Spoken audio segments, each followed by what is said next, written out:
Բարեբալերին, այսօր պատրաստում եմ մեյքափանել ու միաժամանակ խոսել մի թեմայի շուրջ, որը արդեն լիովին կարող եմ քննարկել։ Ուրեմն խոսքը գնում է Game of Thrones-ի մասին, երեք վերջապես նայեցի, վերջացրեցի, ու ասեմ, որ շատ եմ հավանել, մի քիչ երկար տևեց իմ նայելը,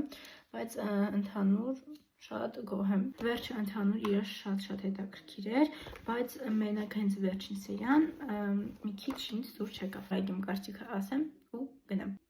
Ուրեմն սկսենք իմ ամենասիրելի կերպարից։ Ամենասիրելի կերպարը դա Ջեյմեն էր, Ջեյմե Լանիստերը։ Եթե անկեղծ իրեն հենց ամենասկզբից էլ շատ սիրել եմ։ Վատ կերպար էր, բայց հետո շատ լավն է դառնում։ Սիրելի կերպարից միանգամից անցնեմ ամենաչսիրելի կերպարին։ Սիրելի կերպարը եղել է Ջոֆրին, վատներ, ինքը իր պապայից վատներ։ Ես ուղղակի չեմ կարող նկարագրեմ, թե ինքը ինչքան զոհվելի կերպար էր։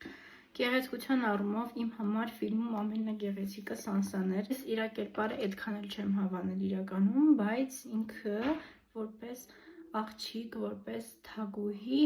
շատ սիրուն է։ Դե Արիայի մասին էլ ընդհանրապես չեմ ուզում խոսել, որովհետև ինձ թվում է այդ ֆիլմի ամենակարևոր դերերից մեկը իրանն էր, ու այդ մեծ պատասխանատվությունը ինքը շատ լավ հաղթահարեց։ Ամենահետաքրքիր կերպարը բնականաբար ինձ թվում է Դեյներիսի ու Ջոնի կերպարներն են։ Եթե անկեղծ ես Ջոնին այդքան էլ շատ չէի սիրում, իսկ Դեյներիսի մասին կարծիքս վերջում շատ դաժան դարձավ ու արեց նենց բաներ, որոնք չպիտի աներ։ Ամենահետաքրքիր եւ ամենաանսպասելի պահը ինձ համար այն էր, որ իմիջիայլոց կարա սփոյլ լինի, եթե չեք ուզում սփոյլ լինի, ուրեմն թերթեք Դեյներիսին վիշապը տարավ ու ինձ հետաքրքիր է ուր տարավ, անհասկանալի բաններ։ Ինձ թվում էր գոնե վերջում ցույց կտան այդ պահը, ինչ-որ մի հատված ցույց կտան այդ տեսարան։ Ես վերջացրեցի, այսքանն էր իմ կարծիքը Game of Thrones-ի մասին, չնայած ես վստահ եմ, որ դեռ մի շաբաթ ես մնալու եմ այս ֆիլմի ազատության տակ,